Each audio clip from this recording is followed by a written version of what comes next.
Have you ever noticed how many choices there are at Christmas time? And some of them are simple. You know, are we going to put up a fresh cut tree, or are we going to take an artificial tree? Pre-lit tree, buy our own lights. Clear lights, colored lights, big bulbs, small bulbs, LEDs. Are we staying in or are we going out? If we go out, whose house are we going to?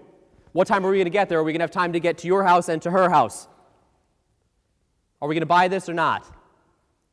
So many choices. And we get caught up in all those things, and they're fun, some of them. Some of them are annoying. Choices. And it seems like our life is full of choices, and people are always trying to market to us, to get us to choose what they want us to choose. But when we hear today about all those great ancestors of Christ according to the flesh, when we hear the genealogy in Matthew's gospel, when we hear about those great ones that Brian read about in the epistle, who inherited the faith, they didn't have a lot of choices. St. Ignatius, who we celebrate today, was taken from his see in Antioch where he was bishop, was dragged off to Rome, and was thrown to the lions to be torn apart. I'm sure that wasn't what he chose. Adam, in the very beginning, did he choose to be the first among us, the first of humanity? Abraham, did he choose to be an old man with no children and to be disgraced?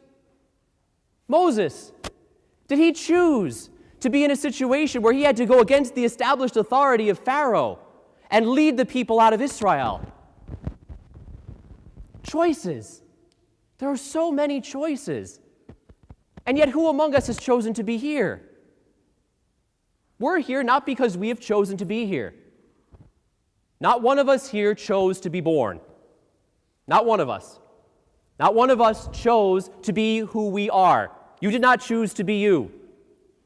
And yet somehow we think that our life is all about choices and is defined by the choices we make.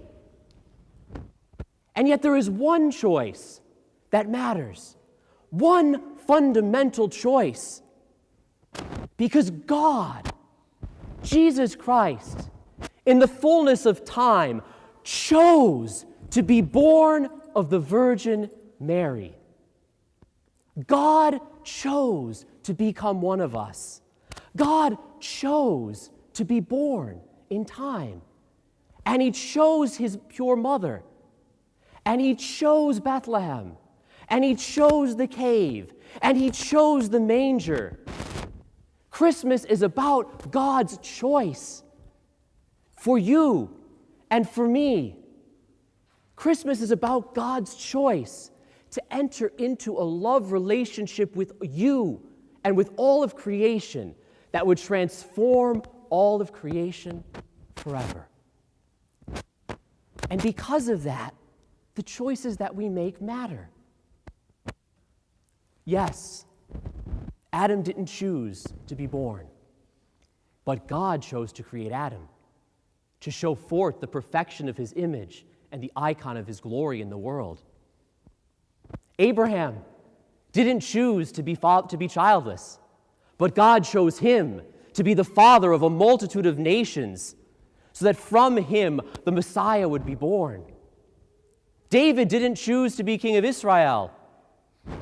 He was a fornicator, and yet God chose him to be the one upon whom his kingdom would rest forever.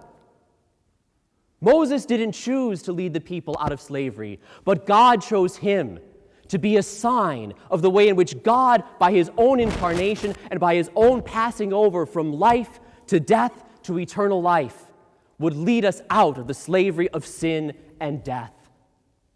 And because of that, we have great fathers like Ignatius, who can choose to embrace the will of God in their life, in everything that they do, so that all of those seemingly simple and insignificant choices are transformed and glorified, because God has entered into them, and what God has touched will never be the same again. Just as when God touched the world from the beginning, creation was brought forth and life was renewed.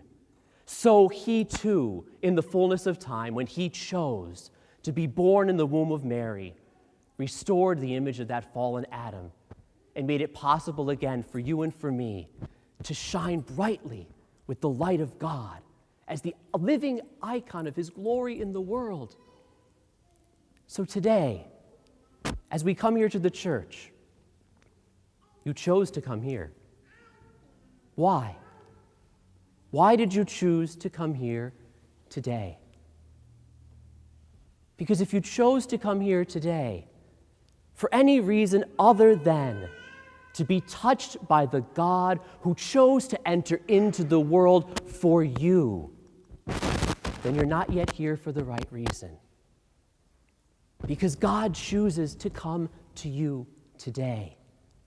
God chooses to give himself to you today. God chooses to be born in you today, in his flesh and blood, in the same way that he chose to be born in the womb of Mary 2,000 years ago.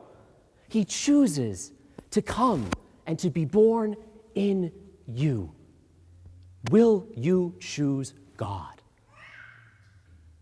As we make choices this Christmas, have fun. Celebrate with family and friends. Enjoy those who are around you. Enjoy the festivities, enjoy the lights, enjoy the presents. I'm sure you'll make all kinds of great choices. But remember to make the fundamental choice this Christmas and every day and in each moment to choose to love the God who chose to enter into the world for your salvation and for mine, to transform you and me, and to transform the whole of creation forever, because God chose to be one of us.